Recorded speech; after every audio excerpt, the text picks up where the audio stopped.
सर्वेभ्यो नमो नमः। अहमस्मि डॉक्टर सुभाष चंद्र मिश्र, सहायकाचार्य, केंद्रीय संस्कृत विश्वविद्यालय, न्यू दिल्ली। सूर्य सिद्धान्तस्य ज्योतिषोपनिषदाध्याये भवतां हार्दं स्वागतम्। अत्र वयं क्रान्तिवृत्तस्य विषये ज्ञास्यामः। ज्योतिषोपनिषदाध्याये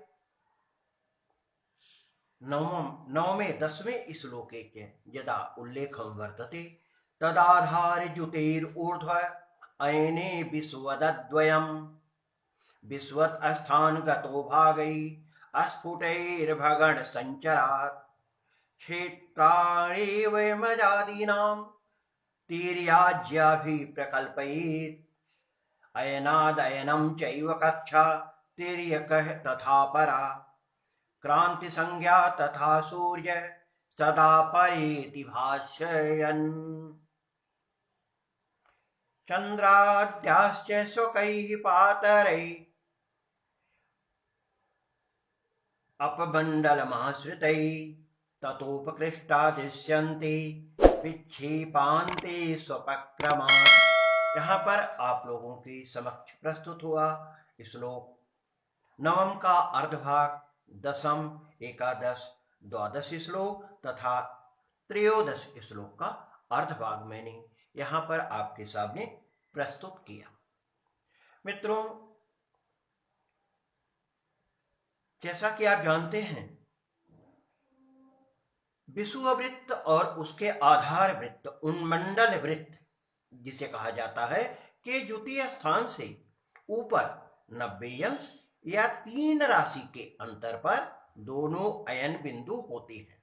अर्थात संपात बिंदु से 90 अंश पर स्थित यामोत्तर वृत्त में कर्कादि बिंदु उत्तर में तथा मकरादि बिंदु दक्षिण में क्रमशः दक्षिणायन और उत्तरायण के आरंभ बिंदु होते हैं तथा नाड़ी वृत्त और उन्मंडल वृत्त का संपात बिंदु विषुव स्थान होता है।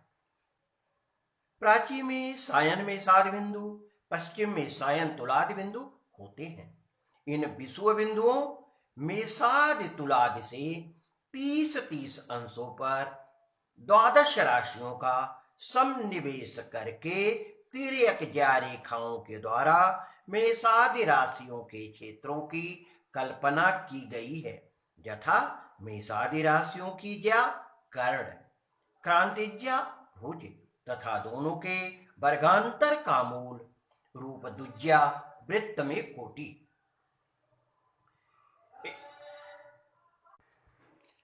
एक अयन बिंदु से दूसरे अयन बिंदु तक तिर्यक नाड़ी वृत्त के प्रमाणानुसार एक अयन वृत्त की रचना करने पर इसकी क्रांति वृत्त संज्ञा होती है। इसी वृत्त में सूर्य समस्त ब्रह्मांड को प्रकाशित करते हुए भ्रमण करता रहता है। जैसा कि आप जानते हैं, चंद्रादि ग्रहों की कक्षाएं क्रांति वृत्त से संबंधित अर्थात आश्रित अपने अपने संपात बिंदु से अपनी अपनी क्रांति तुल्य अंतरित होते हुए विक्षेप के अग्रभाग में दिखाई पड़ती हैं। ग्रहों की इन कक्षा को विमंडल वृत्त के नाम से जाना जाता है। प्रत्येक ग्रह अपने अपने विमंडल में भ्रमण करते हैं।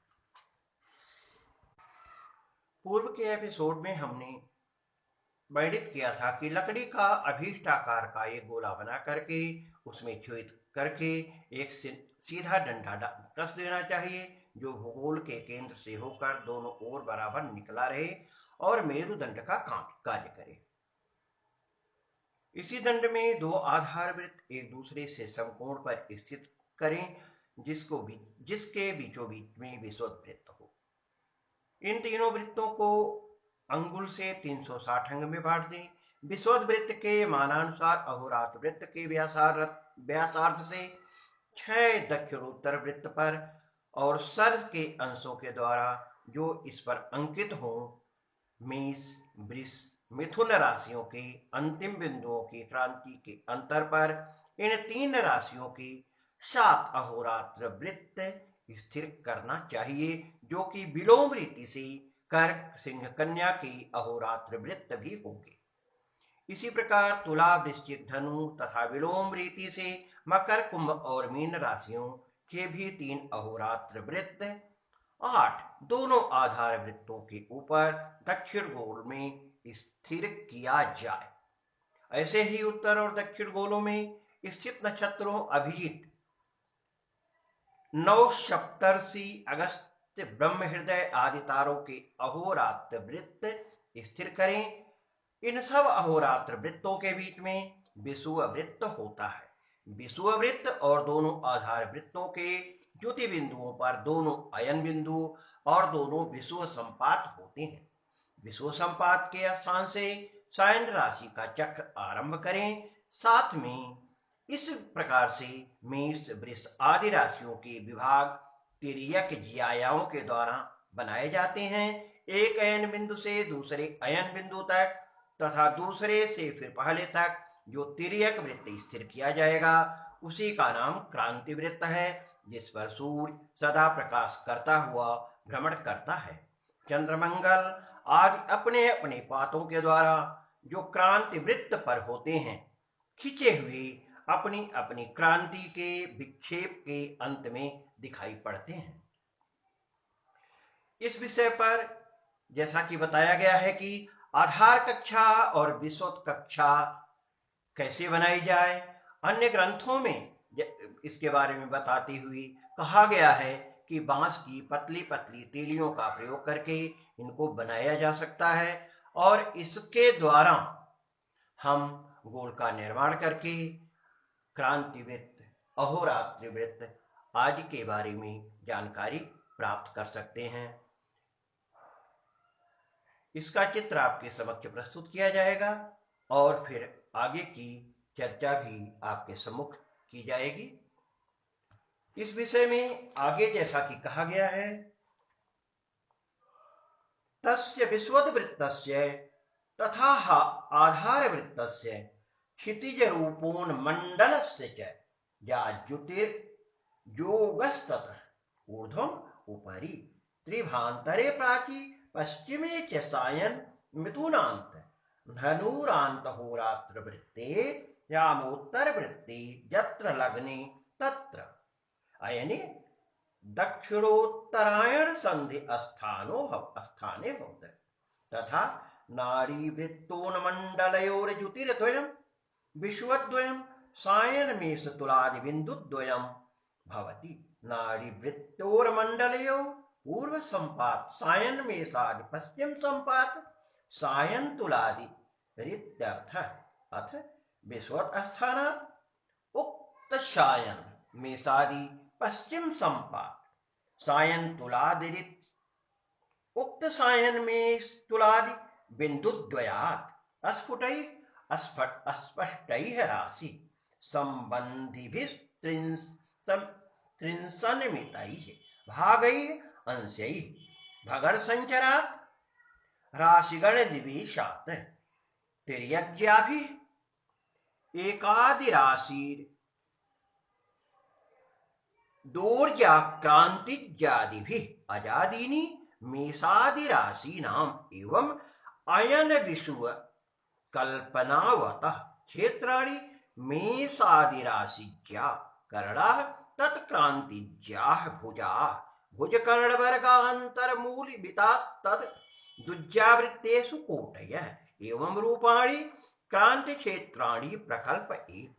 अथ च अयनादयनम् एकस्माद् अयन चिह्नात् द्वितीयान् चिह्नं यावत् अपरा एका तिर्यक कक्षा तथा विषुवद् वृत्त प्रमाणा महद् वृत्तमिति क्रांति संज्ञा क्रांति वृत्त नाम्नी कार्या। तया क्रांति संज्ञया कक्षा सूर्य भुवनानि भाषयन् प्रकाशयन् सदा परिएति समन्ताद् भ्रमति तस्मिन्नेव क्रांति वृत्ते सूर्यो नित्यं भ्रमत् इत्यर्थः। चंद्राद्याग्रहस्य अपमंडलमाश्रितैः अर्थात क्रांतिमंडलम अधिष्ठितैः स्वकैः पातैः अपक्रमात् स्वस्वक्रान्त्यग्रात् अपकृष्टा चालिताः सन्तः ततः क्रान्तिवृत्तात् उत्तरतो दक्षिणतो वा विक्षेपान्तेषु स्वस्वरासेऽग्रेषु दृश्यन्ते। अत्रैतदुक्तं भवति चन्द्रादीनां ग्रहाणां क्रान्तिवृत्ति यत्पातस्थानं तत्षड्भं च तद्गतानि तथा ततस्थानाभ्यां त्रिभ्यन्तरे स्वस्वपरं सराग्रान्तरितानि च विमण्डलाख्यानि कक्षावृत्तानि भवन्ति। चन्द्राद्या ग्रहास्तागताः भ्रमन्तीत्यर्थः। अयमेवाभिप्रायो भास्करेण क्रान्तिवृत्तस्य विक्षेप वृत्तस्य च क्षेपपाते षड्भिः च कृत्वा युतिं क्षेपपातः प्रतः पृष्ठतश्च त्रिभिः क्षेपभागैः अस्फुटैः सौम्यैः निशीतयति।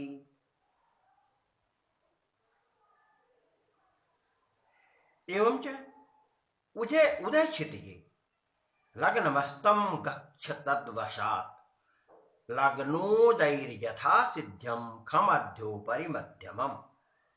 अर्थात क्रांतिवृत्तस्य यच्चिह्नम् उदय क्षितिजे पूर्व दिग्वर्ति क्षितिजे लग्नं भवति तद उदय संज्ञकं लग्नं तथा तद्वशात् उदय लग्नानुरोधात् अस्तं गच्छत अस्तचितित संलग्नं क्रांतिवृत्त चिह्नम् अस्तलग्नं भवति।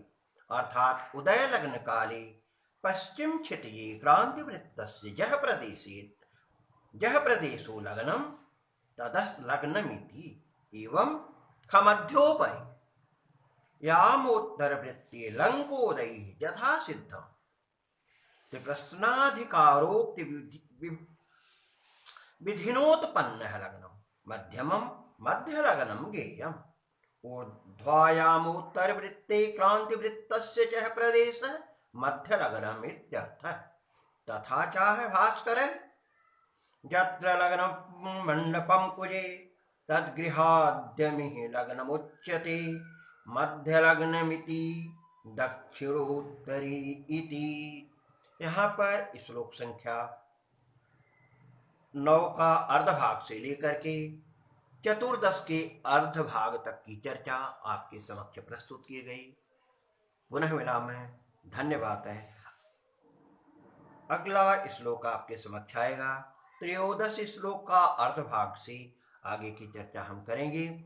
इसमें आपको क्रांतिवृत्त के निर्माण के विषय में, चंद्रादि ग्रहण का भ्रमण मंडल क्या होता है उसके विषय में, तथा उदय मध्य लग्न आदि के विषय में जानकारी प्रदान की गई। धन्यवाद।